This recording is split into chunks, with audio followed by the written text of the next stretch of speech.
Balik lagi di Radio Talk, saatnya ngomong dan juga ngobrol di podcastnya Radio Republik Indonesia Pekanbaru.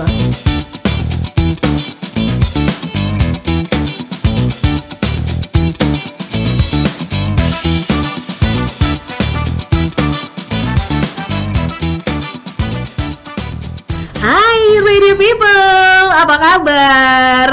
Bareng aku Krisi untuk rangkaian kali ini ngomongin di dunia podcastnya RRI dengan banyak orang-orang yang berbeda, karena kita bakal ngasih kesempatan untuk di podcast ini siapapun boleh ngobrol, siapapun boleh ngomong dengan tema apapun itu tanpa bakalan kita batasi. Nah, kali ini aku ketemu dengan seorang, ini agak susah nyarinya sebenarnya gitu ya kan, link by link atau mungkin nyari di dalam tumpukan jerami. Ada Bu Esther ya, selaku konselor juga yang kita bakalan coba cari tahu lebih fokus ke dalamnya. Bu Esther ini siapa sih? Halo Bu Esther, gitu. Apa kabar? Baik, puji Tuhan sehat ya. Nah, Bu Esther ini kabarnya adalah seorang konselor. Tapi konselor di bidang apa? Kita coba tanya dulu. Lebih ke bidang apa sih, Bu? Sebetulnya saya fokus kepada anak dan remaja. Anak dan remaja. Tapi lebih fokus lagi untuk anak berkebutuhan khusus, khususnya autism. Oke. Karena itu menjadi panggilan ya, bisa dibilang seperti panggilan. Jadi lebih ke panggilan gitu iya. Ya. Oke. Nah, tapi ini berarti ada kaitan juga dong dari jenjang pendidikan yang mungkin sebelumnya udah diambil oleh Bu Esther. Iya, sebetulnya salah satu yang mendorong saya mempelajari konseling itu karena saya punya anak istimewa. Baik. Karena saya punya anak istimewa yang didiagnosa autism, itu yang mendorong saya untuk mempelajari. Dan saya menemukan ketika anak ini udah makin besar, kita perlu berkomunikasi untuk memahami perasaan dia. Itu yang pertama. Itu yang mendorong saya untuk memfokuskan diri kepada anak remaja.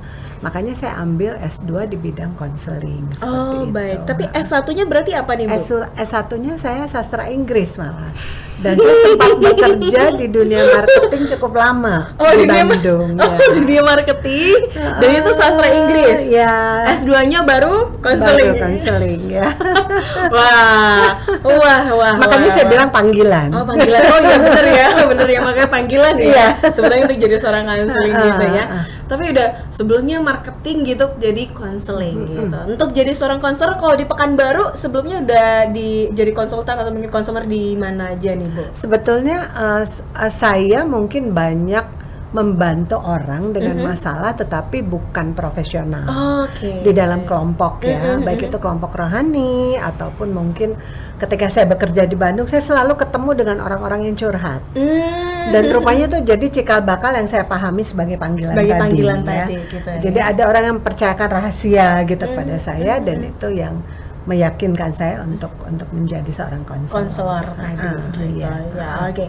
Biasanya untuk jadi seorang konselor apalagi di bidang anak berkebutuhan khusus atau mungkin ya bisa bilang konselor untuk anak lah. Untuk anak remaja kita bilang.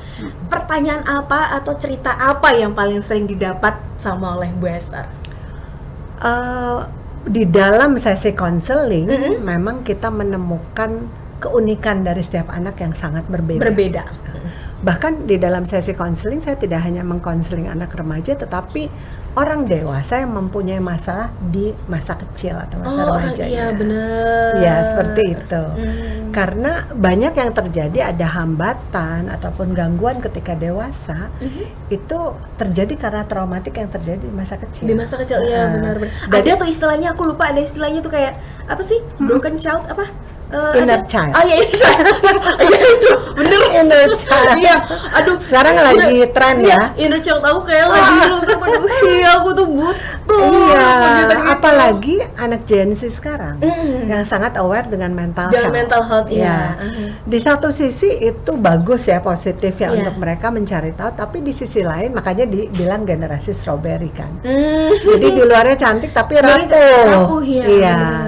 Jadi ketika mereka punya masalah, mereka cepat sekali bermasalah secara mental gitu. Dan itu sering ditemukan di dalam sesi konseling. Sesi konseling juga gitu ya. Iya, seperti itu, khusus remaja. Untuk remaja. Tapi tapi memang iya, karena memang sekarang mayoritinya itu ya orang yang ingat ini aku tuh sekarang tuh suka belanja karena dulu kalau misalnya aku minta-minta sama mamaku tuh nggak pernah dikasih, jadi aku ngabisinnya sekarang gitu ya kan. Pasti sering banget kayak gitu, dan entah kenapa apa-apa memang menyalahkan masa lalu, betul gitu. Nah, tapi untuk case yang kayak gitu sebenarnya gimana cara pandang yang harus kita ambil sebagai orang yang mungkin mengalami itu ya.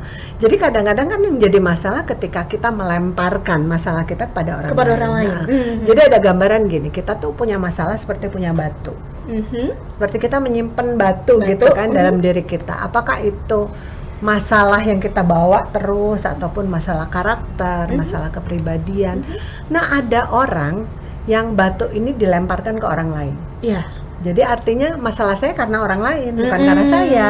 Karena orang tua saya, karena saya pernah mengalami ini seperti itu. Ada orang yang melemparkan batu itu sama dirinya sendiri. Iya. Jadi menyakiti diri sendiri. Makanya banyak muncul self harm. Ya. Jadi dia merasa masalah itu karena dia tidak cukup baik, dia tidak cukup mampu, dia memang bodoh, dia memang bersalah. Iya. Nah, orang-orang seperti ini menimbulkan masalah, bisa menghambat pertumbuhan dia sebagai seorang pribadi. Bahkan kalau dibiarkan, bisa masuk ke dalam gangguan psikologis seperti itu.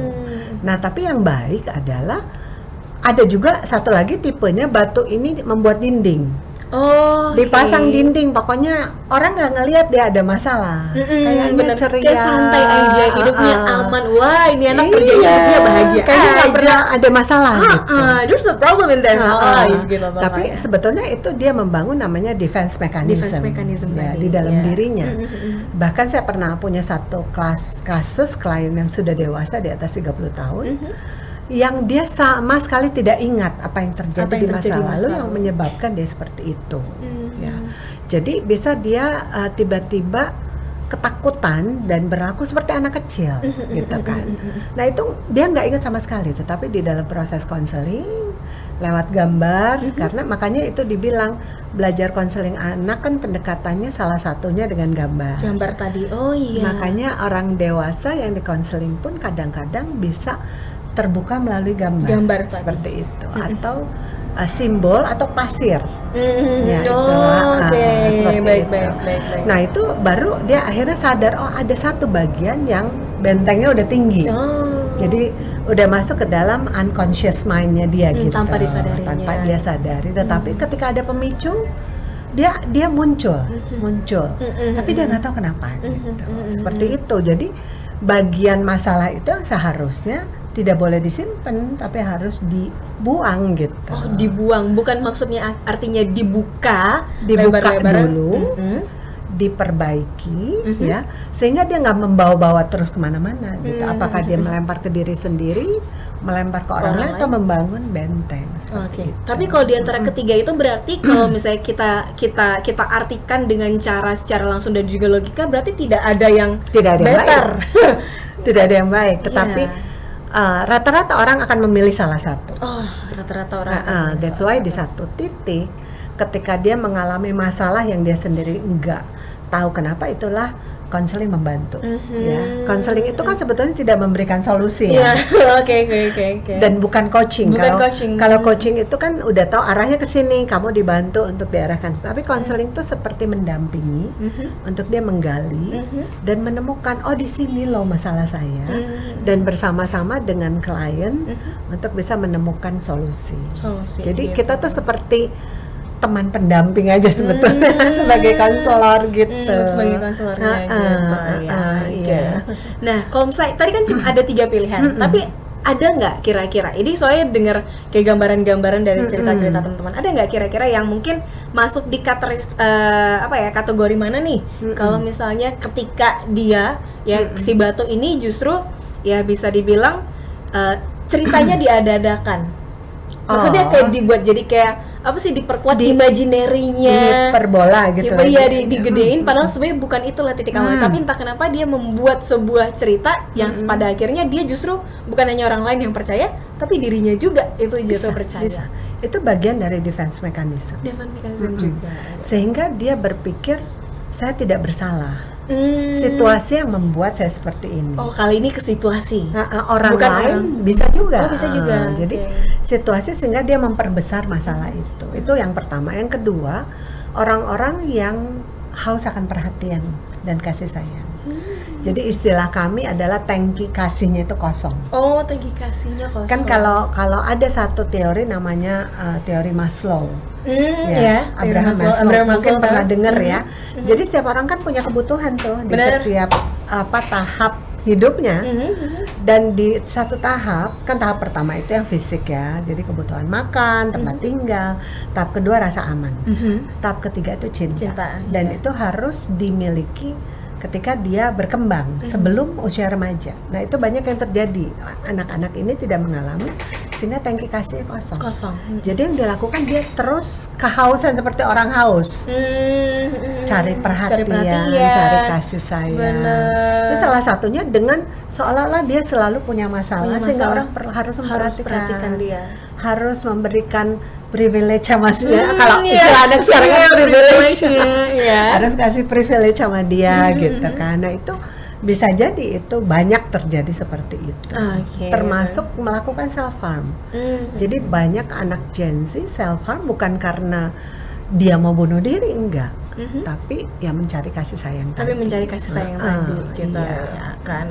Nah, tapi kalau misalnya dari diri sendiri, selain tadi mungkin metode untuk bisa menggali, menerima, terbuka, dan juga menyelesaikan sampai akhirnya membuang, gitu ya kan.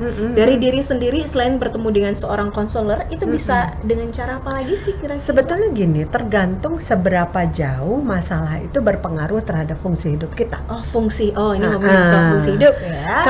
Kalau itu berpengaruh terhadap fungsi hidup, kan fungsi hidup yang tiap hari dan mengganggu, misalnya kita susah tidur atau misalnya makannya jadi nggak teratur, nggak mau merawat diri, nah itu udah bisa jadi masuk di dalam gangguan. Kalau masuk di dalam gangguan itu kan perlu harus diobati gitu kan, supaya fungsi hidupnya kembali. Tetapi yang tahap yang lebih rendah itu terjadi hambatan di dalam beberapa fungsi hidup itu, seperti itu. Nah, kalau itu terjadi, nah itu bisa dilakukan lewat konseling. Tetapi ada juga yang lebih rendah, artinya dia merasa nggak nyaman dengan dirinya, atau mungkin dia nggak sadar tapi orang lain ngerasa dia nyebelin gitu, ya kan? Jadi dia kayaknya susah dapat teman atau gimana gitu. Kalau itu terjadi, sebetulnya dia bisa belajar untuk self healing. Tapi kan berlebihan self healing juga salah ya. Itu beda healingnya. Beda healingnya. Self healing yang di sini maksudnya apa? Soalnya sekarang banyak istilah psikologi yang dipakai tapi dengan makna yang berbeda. Maksudnya self healing tuh dia tidak perlu dibantu oleh seorang konselor, tapi dia bisa mencoba atau memulihkan diri sendiri untuk dalam tahap yang kedua. Salah satunya adalah aware dengan sinyal. Misalnya sinyal teman-teman yang merasa dia nyebelin, dia harus aware. Berarti ada something happen di dalam hidup saya, ya kan? Atau sinyal di dalam dirinya, kok saya kayaknya gelisah, atau misalnya saya sering nggak percaya diri gitu. Nah itu, jadi aware dulu dengan apa yang terjadi, kemudian cerita. Cerita itu nggak harus ke konselor ya, tetapi ke orang-orang yang bisa ke sahabat, tapi cari orang-orang yang suportif. Gitu ya. Karena kan masalah itu ada namanya copingnya. Ketika kita punya masalah, kita harus selesaikan lewat coping. Cari coping yang positif. Bukan yang justru kayak nyalahin kita atau ngasih tau, lu yang salah ini. Iya, itu hati-hati tuh. Hati-hati ya. Banyak anak muda jatuh misalnya ke narkoba karena itu, karena dia copingnya negatif. Ya. Cari teman-teman yang salah, sehingga ya udahlah kamu makanlah cuma sekali ini, kamu akan tenang gitu kan, kayak gitu kan. Seperti itu. Nah, cari coping yang positif. Memang coping positif yang paling sederhana adalah support system. Tadi. Nah, support system orang-orang bisa dipercaya, teman-teman yang baik. Dengan cerita itu udah mengurangi banyak tuh masalah. Untuk masalah kita gitu ya. Nah, cerita lebih ringan sehingga kepala kita pun lebih ringan untuk bisa memikirkan solusi. Gitu. Baru deh bekerja yang namanya self healing tadi. Betul, seperti itu. Gitu, ya. Wah, bisa jadi gambarannya pasti buat kamu radio people ya. untuk cari tahu gimana sih yang namanya dunia konselor itu sendiri gitu, atau mungkin orang-orang yang juga mungkin masih hidup dalam apa ya, kayaknya sibuk menyalahkan atau sibuk disalahkan atau sibuk untuk yang namanya buat dinding untuk diri sendiri gitu ya kan. Jadi itu bisa menjadi teori dan juga caranya buat kamu.